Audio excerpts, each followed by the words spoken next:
The Imperium has destroyed alien kingdoms, burned Xenos worlds, and erased entire species from history. But beneath thousands of planets, an empire older than humanity is beginning to wake. The Necrons ruled the galaxy millions of years before the first human civilization appeared. They abandoned their living bodies and transferred their minds into machines made from self-repairing metal. They do not grow old, need food, or fear pain. When their ancient wars ended, entire dynasties entered enormous tomb complexes buried beneath dead worlds. For millions of years they slept. Then imperial settlers arrived. A peaceful mining colony may spend decades working above a tomb without knowing it exists. The first signs seem harmless. Machines stop working, workers disappear in tunnels. Strange green lights appear beneath the ground. Then the planet begins to shake, ancient doors open, and armies of metal warriors march toward the surface. Necron soldiers do not scream or charge wildly. They advance in complete silence. Their weapons strip tanks, fortifications, and human bodies apart layer by layer. Even space marine armor can vanish under their green energy. Destroying them is not enough. A Necron warrior shattered by gunfire may begin repairing itself within seconds. Broken limbs reconnect. Damaged metal flows back into place. If the body cannot be repaired on the battlefield, it can disappear in a flash and return to the tomb for reconstruction. The Imperium may kill the same enemy again and again. Human soldiers become exhausted. Ammunition runs out. Reinforcements take months to arrive. Necrons do not sleep, panic, or lose discipline. They can continue fighting until every living defender is dead. Their tomb worlds also contain monoliths, portals, repair machines, and weapons the Adeptus Mechanicus barely understands. Some devices can disable Imperial technology or reshape entire battlefields. Others may be capable of destroying stars. Worst of all, there is no single Necron empire to defeat. The galaxy contains many dynasties, each ruled by its own overlords. Some want to rebuild their ancient kingdoms. Others collect living beings, hunt old enemies, or destroy anything they consider an infestation. To them, humanity is not the rightful ruler of the galaxy. It is a primitive species occupying territory that belonged to the Necrons long before Earth had cities. The Imperium has destroyed individual tomb worlds and defeated Necron armies, but no one knows how many dynasties are still sleeping.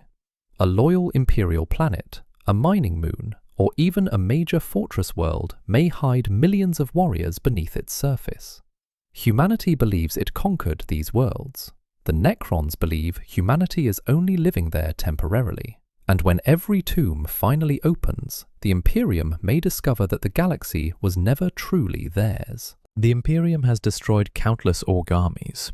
It has burned their fortresses, shattered their fleets, and killed warlords powerful enough to threaten entire sectors. But the Orks always return. This is because an Ork empire is not built like a human civilization. It does not depend on stable governments, educated workers, or carefully protected factories. Orks grow through violence. The more they fight, the stronger they become.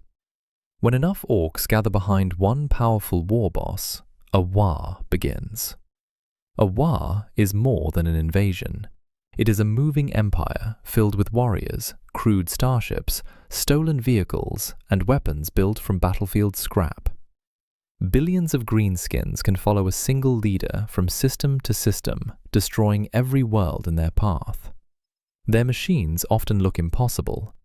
Engines are held together by metal plates, cables, and faith in the mech boy who built them. Yet Ork tanks move, their guns fire, and their ships cross the warp. When the Imperium destroys an Ork vehicle, the wreckage becomes material for another one. A ruined tank can be rebuilt into a battle wagon. A crashed ship can become a fortress. War does not stop Ork production. War supplies it. The Orks themselves are even harder to remove. They release spores that spread across battlefields, tunnels, forests, and ruined cities. Long after an Imperial victory, new greenskin creatures can begin growing beneath the surface. Small infestations become tribes. Tribes become armies. The Imperium may conquer a world and still spend centuries trying to cleanse it. A single missed cave can begin the war again. Ork leadership is also difficult to destroy permanently. If one war boss dies, several others immediately fight to replace him. The strongest survivor takes control. The Empire may briefly divide, but the fighting creates a new leader. This makes every Ork defeat temporary. The War of the Beast proved how dangerous they could become. The Imperium expected primitive raiders. Instead, it faced organized armies, advanced technology, and enormous attack moons capable of threatening Terra itself. The Beast was eventually killed. The Orks were not.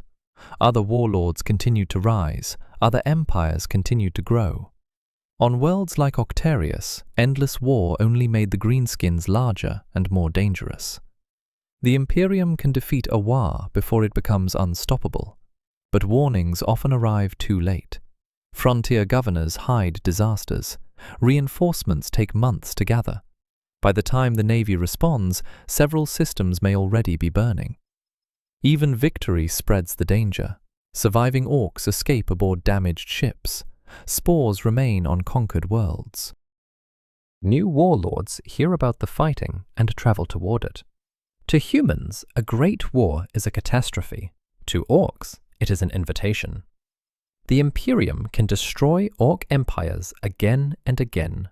What it cannot destroy is the process that creates them. As long as one spore survives, the Orks can return. As long as they can fight, another empire can rise. The Tau Empire is small compared with the Imperium. That is exactly why humanity underestimated it. When Imperial forces first encountered the Tau, they expected a young alien civilization that could be destroyed quickly. The Tau controlled only a limited region of space. Their empire was new, and their species had existed for only a fraction of humanity's history. But the Tau did not fight like a primitive enemy. They fought like an empire still learning how to win. Tau armies rely on speed, coordination, and advanced firepower. Their battlesuits can destroy tanks from long range. Their drones move without fear, and their commanders share information across the battlefield almost instantly. Instead of charging into enemy guns, they weaken defenses, isolate targets, and strike where the Imperium is most vulnerable. Imperial armies are often larger. The Tau are usually better organized.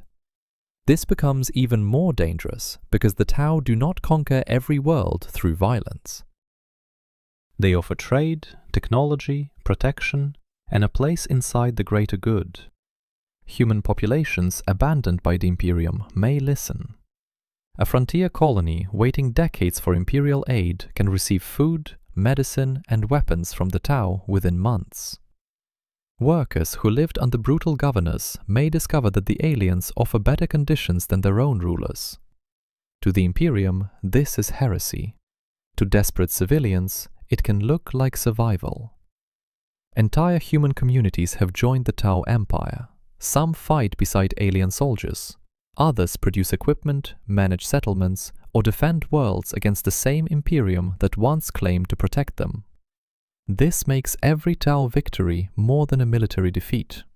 It is proof that Imperial citizens can choose another master. The Imperium has launched major campaigns against the Tau, including the Damocles Crusade. Humanity destroyed armies and threatened important worlds, but the war did not end with the collapse of the Tau Empire. The Imperium had too many other enemies. Tyranids, chaos, Orks, rebellions and wars across distant sectors demanded troops and ships. The crusade could not continue forever. Imperial forces withdrew, and the Tau survived. Then they expanded again. Each time the Imperium turns its attention elsewhere, the Tau build more colonies, improve their weapons, and absorb new species. Their empire grows slowly, but it grows with purpose. The Tau cannot defeat the entire Imperium in a direct war. They do not need to. They only need to survive every crusade, win enough border conflicts, and convince enough Imperial worlds that the greater good offers a better future. humanity can destroy Tau fleets and reclaim individual planets. But conquering the Empire permanently would require attention the Imperium cannot spare. The Tau are surrounded by enemies larger than themselves, yet they continue advancing. And while the Imperium fights to preserve a dying past, the Tau believe they are building the future. The Imperium has invaded alien worlds, shattered orbital defenses, and reduced entire civilizations to ash. But Commorragh is not a world. It is a nightmare hidden inside the webway. The Dark City is the heart of the Drukhari civilization, a vast network of districts, fortresses, slave markets, arenas, and impossible towers connected through ancient dimensional passages. Its true size is unknown. Some regions are larger than planets. Others exist in separate pockets of reality, linked by gates that can open or close without warning. There is no normal route to invade it. Imperial fleets cannot simply enter orbit and begin a bombardment. Navigators cannot guide battleships through the webway. Most entrances are hidden, heavily defended, or too small for large vessels. Even when the Imperium discovers a portal, the Drukhari may seal it, move it, or turn the passage into a trap. Those who enter Commorragh find no clear battlefield. Streets twist through impossible geometry. Bridges lead into darkness. Entire districts can be cut away from the rest of the city. An invading army may advance for days, only to discover that the route behind it has vanished.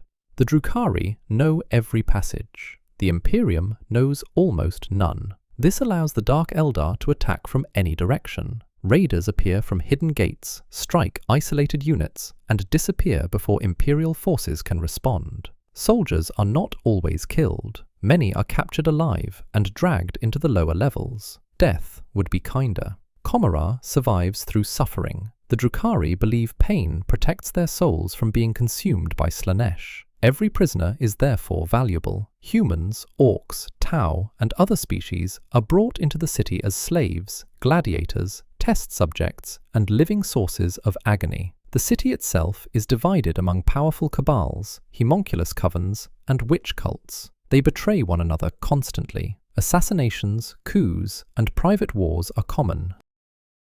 Yet this division does not make Commorragh easy to conquer. It makes it impossible to control. There is no single palace whose capture would end the war. Killing one Archon only creates an opening for another. Destroying one district may strengthen a rival faction.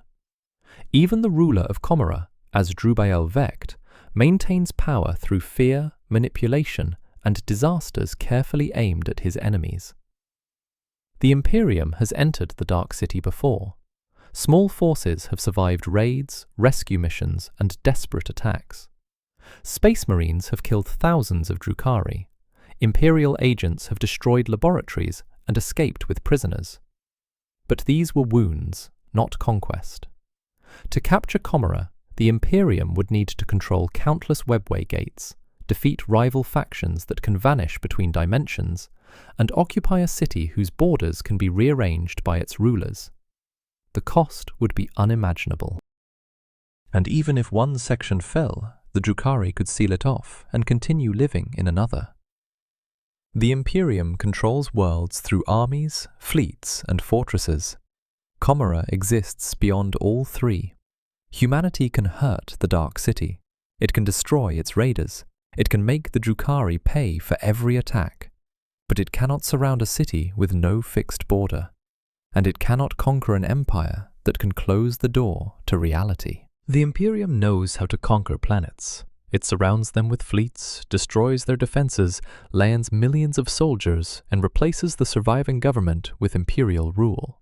But an Aeldari Craftworld is not a planet. It is a moving civilization. Each Craftworld is a colossal vessel carrying cities, forests, temples, factories, armies, and the surviving culture of a people who once ruled much of the galaxy. They travel continuously through space, never remaining in one system long enough for the Imperium to build a permanent campaign around them. Finding one is already difficult. Destroying one is far worse.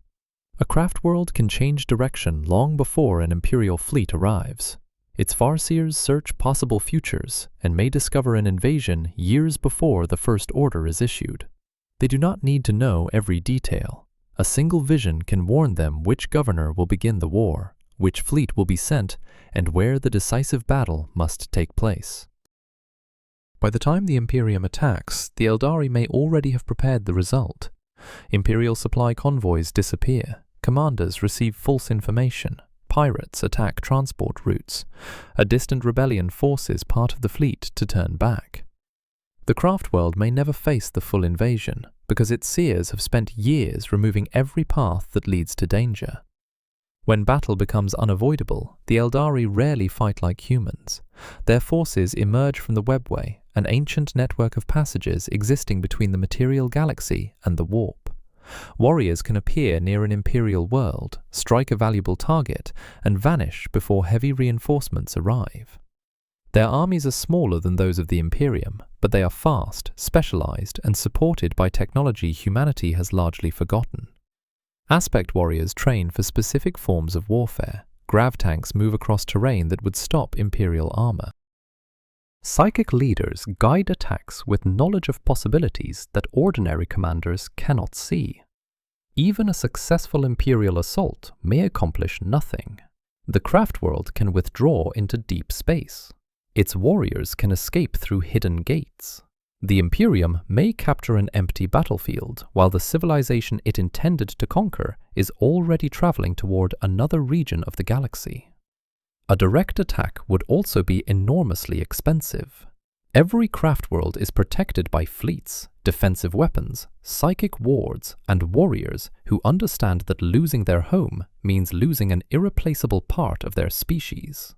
The Aeldari cannot afford endless casualties, so when they defend a Craftworld, they fight with absolute precision. The Imperium has destroyed individual Craftworlds, but it has never conquered the Aeldari as a whole. There is no single throne to capture, no capital controls every Craftworld.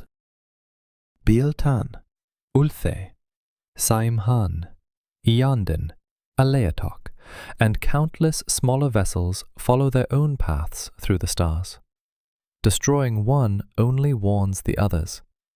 To conquer the Craftworlds, the Imperium would need to locate every moving vessel, block every webway escape, overcome their ability to predict danger, and sacrifice fleets across the entire galaxy.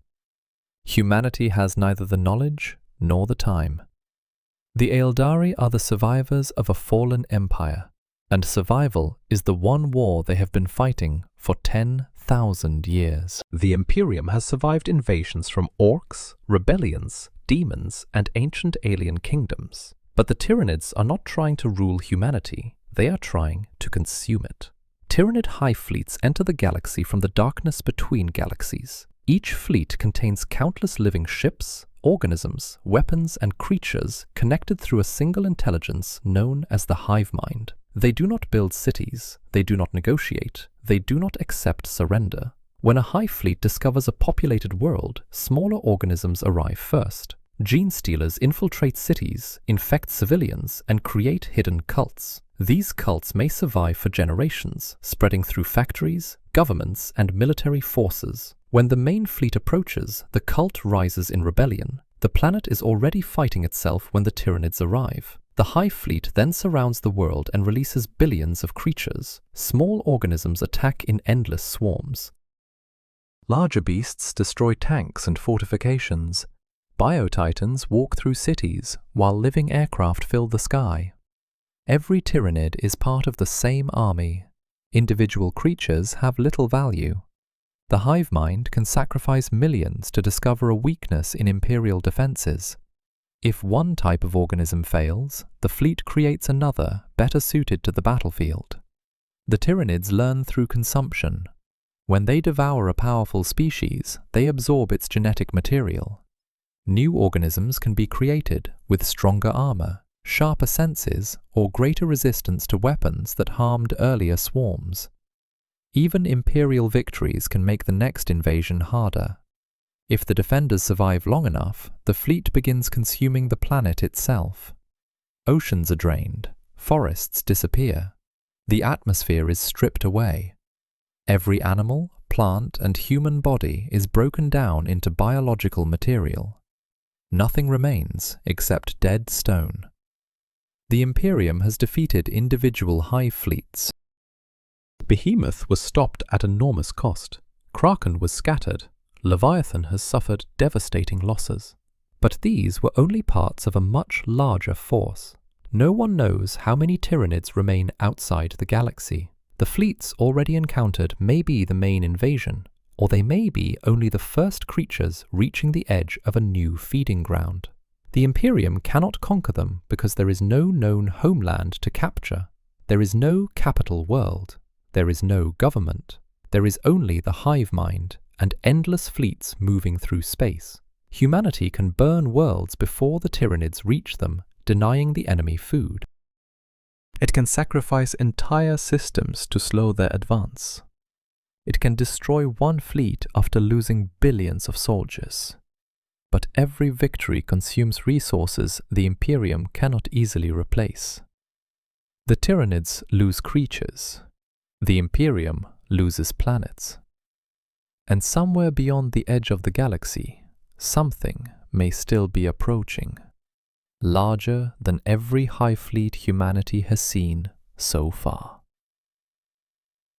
The Imperium has enemies on every border, but one of the largest alien empires in the galaxy exists dangerously close to Terra, and humanity has never been able to remove it.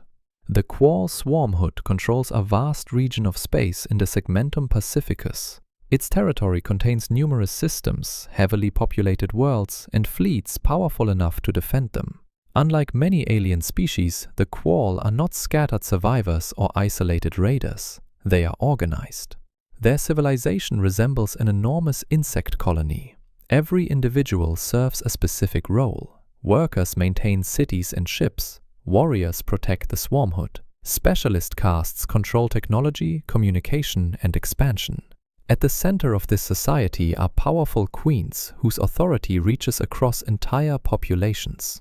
A single Q'Orl may be expendable, the Swarmhood is not. Their armies fight with the discipline of a living machine. Soldiers do not need personal ambition, wealth, or promises of glory. They obey because service to the colony defines their existence. This makes rebellion extremely rare and psychological warfare almost useless. The Imperium cannot frighten them into surrender. It cannot assassinate one governor and expect the empire to collapse. Even when individual leaders are lost, the colony continues functioning. The Q'Orl are also capable of absorbing outsiders. Through biological control and advanced technology, captives can be forced to serve the Swarmhood. A human taken alive may eventually return as an enemy who no longer recognizes his former allies. Their technology is powerful, but their greatest limitation has traditionally been travel. The Q'Orl do not possess the same reliable access to warp navigation used by the Imperium. This slows their expansion across the galaxy and prevents them from moving massive fleets over great distances as quickly as humanity can. But it also creates a terrifying question. What happens if they solve that problem? The Swarmhood already possesses the population, industry, and organization needed for a major galactic power. Faster travel could allow its fleets to expand far beyond their current borders, and Terra is closer than Imperial commanders would like to admit. The Imperium could launch a crusade against them, but such a campaign would require enormous fleets and armies. Every Q'Orl system would need to be invaded. Every colony would need to be destroyed completely, because surviving workers and queens could rebuild the population. Humanity does not have the resources. Chaos threatens the Great Rift. Tyranids consume entire sectors. Orks gather into new wargs. Necron tombs awaken beneath imperial worlds. The Imperium cannot abandon those wars to begin another against a stable alien empire. So the Q'Orl remain. They grow behind their borders, study captured technology, and wait for opportunities humanity may never notice.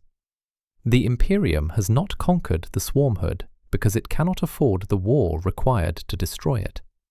And if the Q'Orl ever gain reliable access to the wider galaxy, humanity may discover that it waited far too long. The Imperium can fight an enemy it can see. It can bombard planets, surround fleets, and send armies against fortified capitals. But the Slaugth do not build an empire that humanity can place on a map. They hide behind other civilizations. A Slaugth is not a single creature in the normal sense. Its humanoid shape is formed from masses of pale, worm-like organisms moving together beneath robes and armor. They are intelligent, patient, and almost impossible for ordinary humans to understand. Ancient imperial accounts describe them descending upon worlds to feed, enslaving victims, and using living beings as weapons. The Slaugth rarely begin wars openly. They manipulate. A planetary ruler receives weapons from an unknown trader. A criminal organization suddenly gains technology far beyond its abilities. A rebellion spreads through several systems while its leaders believe they are acting independently. Behind them may be a Slaugth intelligence guiding every decision. By the time the Imperium recognizes the threat, the alien masters may already be gone. Their technology combines machinery with living tissue. Ships, weapons, servants, and soldiers can be grown rather than manufactured. Some constructs appear human until their disguise is no longer useful. Others are created only to kill, obeying commands without fear or hesitation. Even more dangerously, the Slaugth possess methods of traveling between stars without relying on the warp. Imperial blockades are designed around known routes, translation points, and navigational limits. The Slaugth can bypass many of those defenses and appear where humanity believed no enemy fleet could reach. During the Great Crusade, they were connected to the horrors surrounding the Rangdan Xenocides. Imperial forces destroyed the visible enemy after years of catastrophic warfare, but the Slaugth were reportedly seen following behind the Rangdan, harvesting the dead and the survivors. Humanity may have defeated the army. The creatures feeding upon that army survived. This is why the Slaugth cannot be conquered through a normal crusade. The Imperium does not know the location of their homeworld. It does not know the full size of their population. It cannot identify every government, pirate fleet, or merchant network they may secretly control. Destroying one enclave proves almost nothing. The Slaugth can abandon their servants, erase the evidence, and begin again somewhere else. A rebellion may be crushed, while the intelligence that created it watches from another system.